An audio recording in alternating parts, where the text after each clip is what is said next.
Bismillahirrahmanirrahim. Lakukan sesuatu yang beresiko, tetapi yang diridhoi Allah ya. Karena kalau beresiko nggak diridhoi Allah kan bahaya. Nggak ada akad berarti dengan Allah. Sesuatu yang beresiko tapi diridhoi Allah. Saya pernah ngebuktiin itu berkali-kali. Menikah. Kok beresiko Ustaz? Nggak punya modal nikahnya. Kan standar pertanyaan paling mainstream tuh kalau mau nikah apa? Dari calon mertua. Kerjanya apa gitu kan ya? Paling mainstream tuh. Kalau saya ditanya kerjanya apa? Belum punya pekerjaan. Terus gimana ngasih makan? Allah yang ngasih makan. Tapi pede jawabnya. Sampai mertua juga. Belum lagi ngeluarin dalil ya.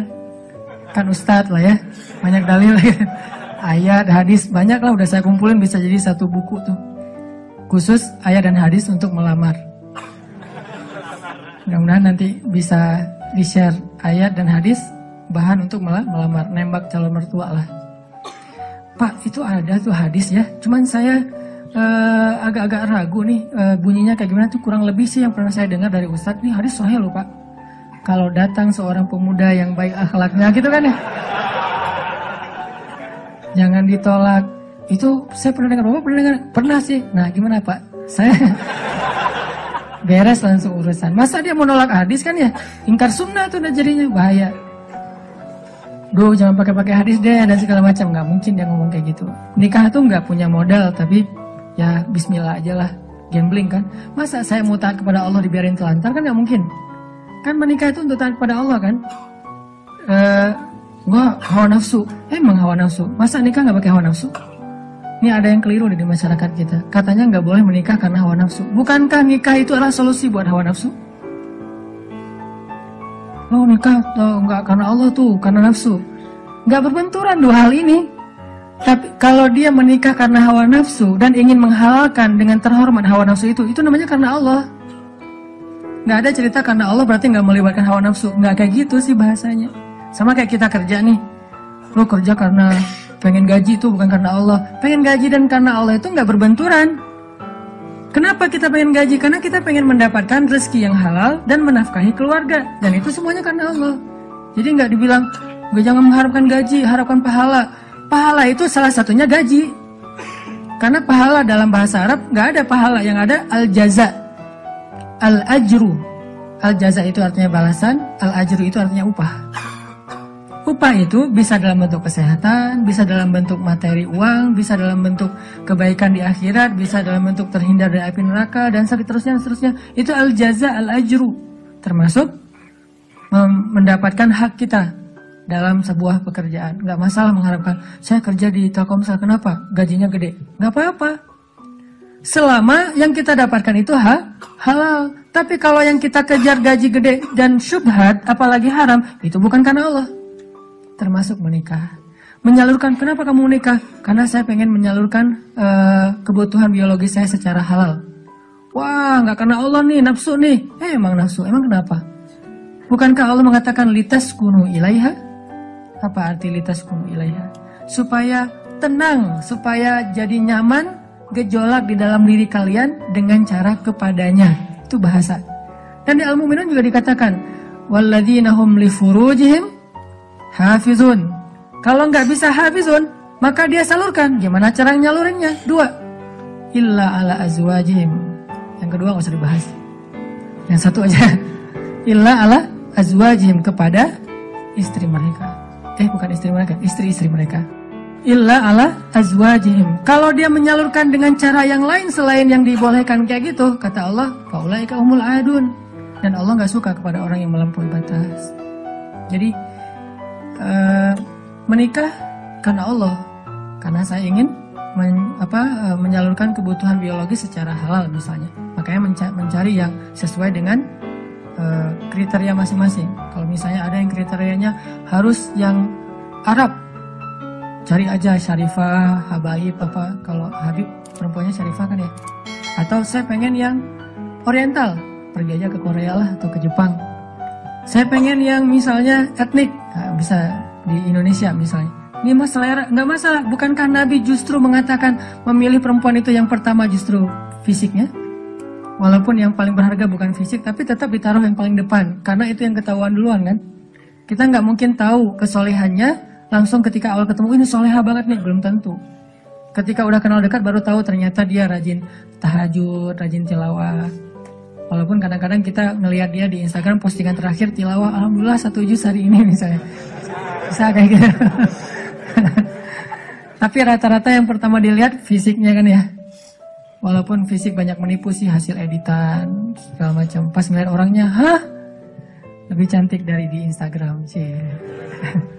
Dia salah ngedit. Ini artinya teman-teman, kalau menikah itu karena Allah, kenapa takut? Bukankah Allah sendiri berjanji kalau mereka fuqara, apa arti fuqara? Gak punya apa-apa. Kalau miskin masih punya apa-apa, cuma dikit. Kalau fuqara gak punya apapun. Allah yang yughniyahumullah, Allah yang akan mencukupkan kebutuhan mereka. Oh, Allah yang cukupin, ya udah selesai. Nikah, datang, yuk nikah yuk. Gak gitu sih caranya. Terlalu polos kayak gitu mah pasti ditolak lah. Adalah trik-triknya pasti teman-teman udah mempraktekkan, kalau enggak pasti berstatus masih jomblo ya. Jomblo itu kurang kreatif menurut saya. Kalau yang udah nikah pasti kreatif banget, tahu banget cara-caranya gimana ya.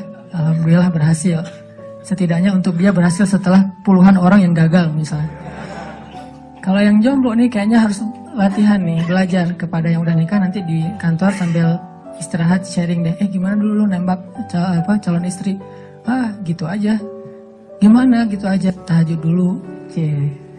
Ya Allah yang membolak-balikan hati. Hati dia memang ada di dalam tubuhnya, tapi pemiliknya bukan dia, tapi Engkau ya Allah. Setahu saya nih, dia kayaknya hatinya ke si fulan. Dah saya mah gak bisa kecuali dia. Ya Allah, ya Allah, ya Allah. Akhirnya berhasil. Dan saya ngebuktiin itu banget. Saya sering bilang, saya itu bukan tipe istri saya loh. Sangat bukan tipe istri saya. Ada 4 hal yang pantang buat istri saya, 4-4-nya ada di saya. Subhanallah. Kok bisa berhasil, Ustaz?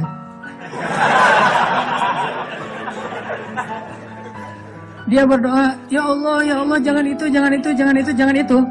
Saya cuma berdoa sekali, ya Allah, please yang itu. Ternyata tiba-tiba ya, kelepek-kelepek, gak berhasil dia. Saya tanya, kenapa kamu milih saya? Bukankah 4-4-nya ada pada saya? Pertama, gak mau orang Sumatera. Katanya orang Sumatera itu keras. Saya? Dulu. Orang Sumatera itu keras. Orang Aceh, Sumatera, kuliah di Mesir. Nggak Mesir mah, Sumateranya Arab. Kan Arab juga ada Sundanya, ada Jawa ya. Sundanya Arab itu kayak Yaman. Itu Sundanya Arab, lembut-lembut. Sampai Nabi sendiri mengakui kan, orang Yaman itu hatinya lembut. Kalau Jawanya Arab itu yang ulet gitu kerja itu Palestina. Karena Palestina itu terkenal dengan keteguhannya. Tapi kalau Sumateranya Arab, yang ngomongnya keras gitu, belak-belakan, spontannya luar biasa, itu Mesir banget. Di Mesir nggak ada ceritanya kita nunggu Damri itu nggak ada. Yang ada ngejar Damri. Kita nunggu di halte, Damri ngeliat kita makin iseng tuh, dicepetin. Mahasiswa cepat begitu. Kita lari ngejar. Yang nggak biasa naik Damri itu mahasiswa Malaysia, karena mereka kan beasiswa dari kerajaan, sehingga dianjurkan jangan naik Damri, naik taksi. Tapi kadang-kadang mereka kehabisan duit juga naik Damri. Begitu turun, berlawanan arah, itu ngegelundung tuh. Kita di atas ketawa-ketawa aja, Malaysia. Bukan negaranya yang orangnya, karena terbiasa naik taksi, naik MRT. Dan kita mah Damri, desak-desakan. Kalau udah ramai di dalam Damri marah-marah, sallu ala Nabi, udah sallallahu alaihi wasallam. Cara paling sederhana mendamaikan orang di Mesir itu suruh salawat. Humar segala macam. Mereka kalau ngomongnya kasar tuh nyebutnya humar, keledai. Karena keledai itu kan simbol hewan yang bodoh di Al-Quran kan. Ya humar gitu dan segala macam humar. Sallu ala Nabi sallallahu alaihi wasallam. Mulai lagi gitu. Tapi pas salawat mereka bisa cooling down dulu dikit. Saking menghargai Rasulullah ya.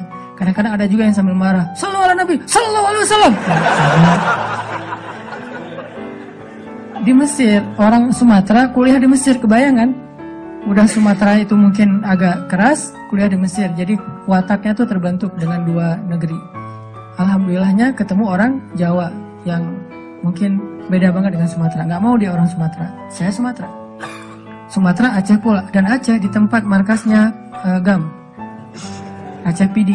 Dan itu kan gam dulu banyak di situ ya. Terus yang kedua nggak mau yang kulitnya dof.